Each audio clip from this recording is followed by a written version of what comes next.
Bienvenidos a un nuevo episodio de Las Voces del Sur. En este episodio exploraremos una de las historias más complejas y transformadoras de América Latina en las últimas décadas, la historia contemporánea de Venezuela, un país que pasó de ser el referente de estabilidad y prosperidad petrolera a convertirse en uno de los escenarios más dramáticos de la crisis humanitaria, política y social. El día de hoy hablaremos sobre el Caracazo, el ascenso de Chávez, la revolución bolivariana, del bloque hegemónico regional, de la transición a la resistencia y de los desafíos que enfrenta actualmente Venezuela en el tablero geopolítico internacional. Empecemos en 1958.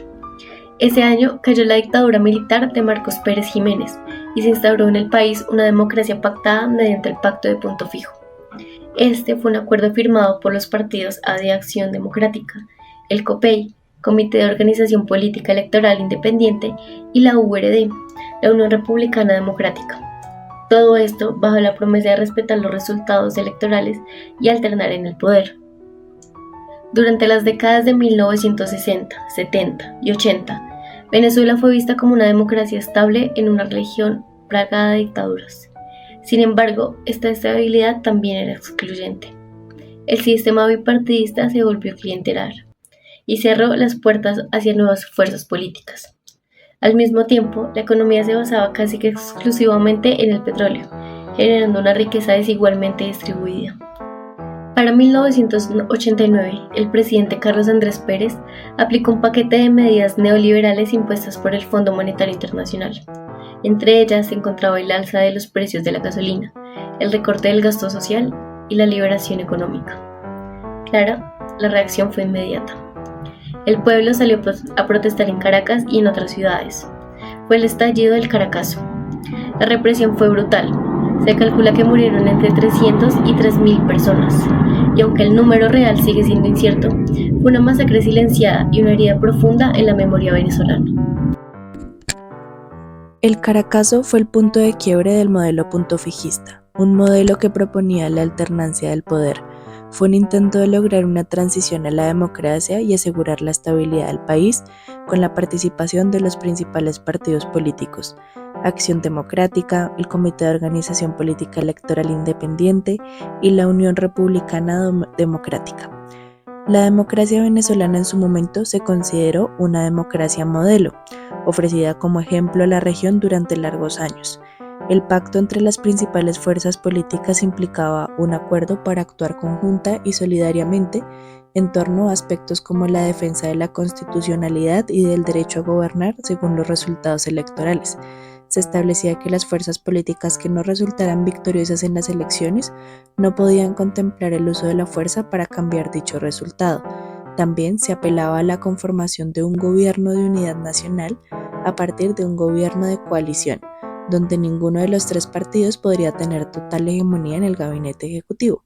Pero finalmente, esto mostró que la democracia representativa estaba agotada y que el pueblo no se sentía representado, para así abrir espacio a un nuevo liderazgo. Ese nuevo liderazgo emergió en 1992. Hugo Chávez, un teniente coronel del ejército, encabezó junto con otros militares una rebelión cívico-militar contra el gobierno de Carlos Andrés Pérez. El golpe fracasó, pero Chávez, al rendirse ante las cámaras de televisión, pronunció una frase que caló hondo. Por ahora, los objetivos que nos planteamos no fueron logrados, y precisamente ese por ahora se convirtió en una promesa. Tras salir de la cárcel, fundó el movimiento V República y representó las elecciones de 1998. Ganó con el 56% de los votos, en un contexto de crisis institucional, desafección política y un fuerte deseo de cambio. En 1999 impulsó una Asamblea Nacional Constituyente que redactó una nueva constitución refundando al Estado venezolano. Nació al fin la Quinta República. Chávez a su vez hablaba del socialismo del siglo XXI, que básicamente se trataba de una corriente política y económica que tenía como objetivo actualizar y adaptar los principios del socialismo a las realidades del nuevo milenio, especialmente para América Latina. Además de esto, también tocaba temas como justicia social, democracia participativa y protagónica. Los sectores populares, tradicionalmente excluidos, se sintieron por primera vez visibilizados.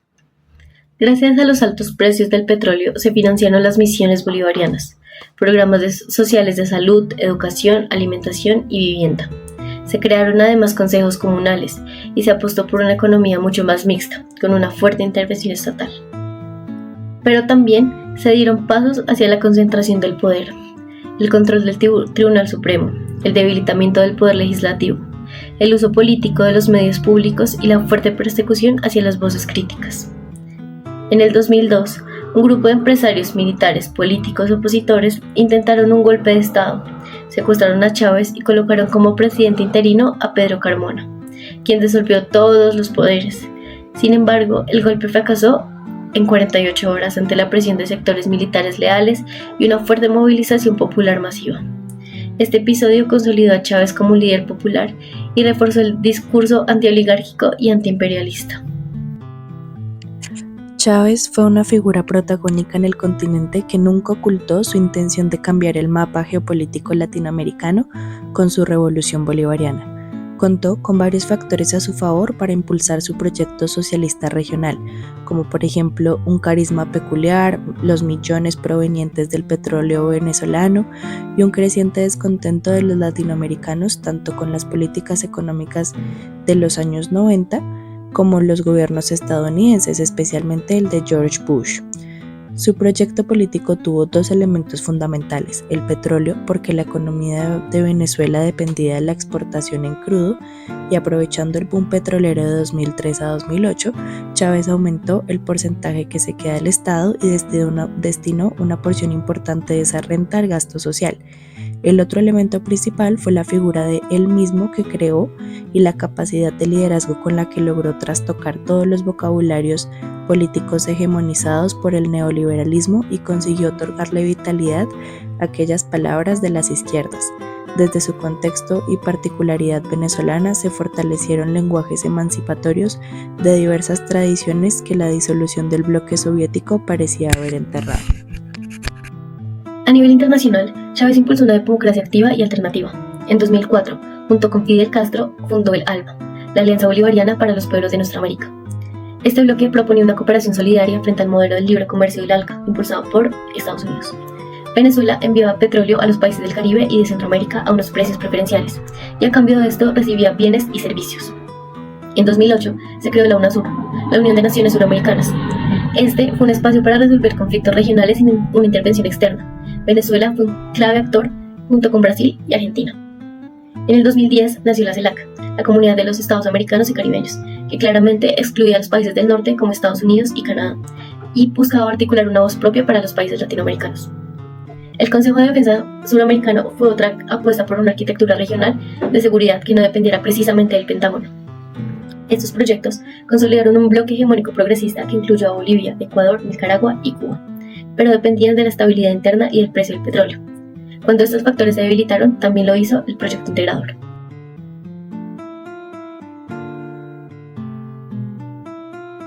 De esta manera, Chávez se transformó en un creador de escenarios y convirtió a Sudamérica, juntamente con los Kirchner, con Evo Morales, Rafael Correa y José Mujica, en un laboratorio político que buscaba fisurar los límites culturales, políticos y económicos impuestos por el neoliberalismo y que pretendía a su vez establecer nuevas formas de integración a las que Estados Unidos había propuesto. La capacidad económica de Venezuela le permitía ofrecer apoyo financiero y participar activamente en proyectos de desarrollo regional. Sin embargo, esto también generó controversia y división en la región, marcando un punto de inflexión en la forma en que se concebía la integración. En los últimos años, la profunda crisis económica, social y política que ha vivido Venezuela ha tenido un impacto innegable en su papel regional. El flujo migratorio masivo de venezolanos hacia otros países de la región ha generado desafíos significativos en términos de acogida e integración, pero también ha puesto a prueba la solidaridad y la capacidad de respuesta de los países vecinos. Además, la posibilidad de un futuro cambio político en Venezuela abre interrogantes sobre su posible reincorporación plena a los mecanismos de integración existentes y su capacidad para volver a ser un actor influyente en la región. En 2013, Hugo Chávez murió tras una larga lucha contra el cáncer. Su heredero político, Nicolás Maduro, asumió la presidencia en un clima de duelo, incertidumbre y tensiones internas. Maduro claramente no tenía el mismo carisma ni el capital simbólico de Chávez. La economía del país empezó a deteriorarse gracias a la caída de los precios del crudo. El control cambiario, la escasez, la inflación y la corrupción agravaron aún más el malestar social. Mientras que en el 2015 la oposición ganó la Asamblea Nacional, pero el Ejecutivo neutralizó su poder por medio del Tribunal Supremo. En el 2017, Maduro impulsó una nueva Asamblea Nacional Constituyente paralela, no reconocida por gran parte de la comunidad internacional. En el siguiente año se realizaron unas elecciones presidenciales sin garantías democráticas, y en el 2019 el presidente de la Asamblea, Juan Guaidó, se autoproclamó presidente interino, con respaldo de más de 50 países. Sin embargo, no logró consolidar su poder ni generar una verdadera transición hacia la democracia. Es claro que ahora el chavismo, que se presentaba como una forma de revolución, pasó a ser una resistencia aferrada al poder en medio de unas sanciones internacionales, un aislamiento y una crisis humanitaria.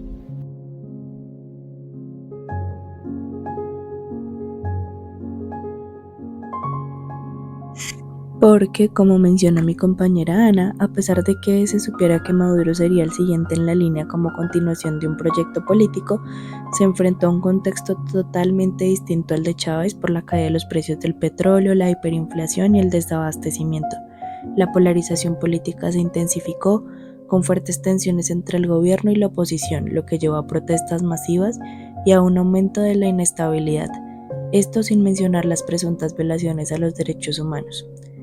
Lo que quiere decir que, aunque Maduro ha buscado mantener la línea política de Chávez, su gobierno se ha caracterizado por ser más pragmático en lo económico y una profundización del autoritarismo.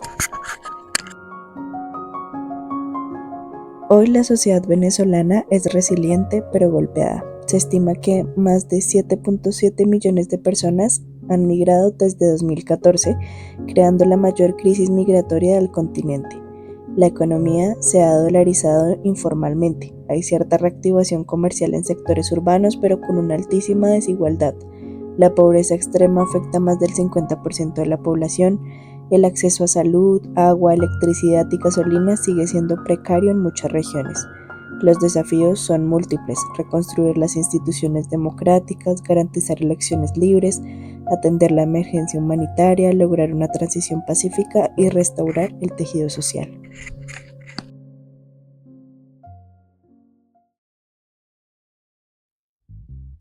Una política internacional de corte antiimperialista.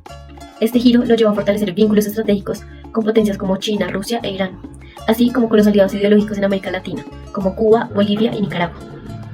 Durante este periodo, Venezuela promovió los bloques regionales alternativos, como el ALBA, la CELAC y la UNASUR, buscando así una mayor autonomía latinoamericana y reduciendo la fuerte influencia de los Estados Unidos en la región.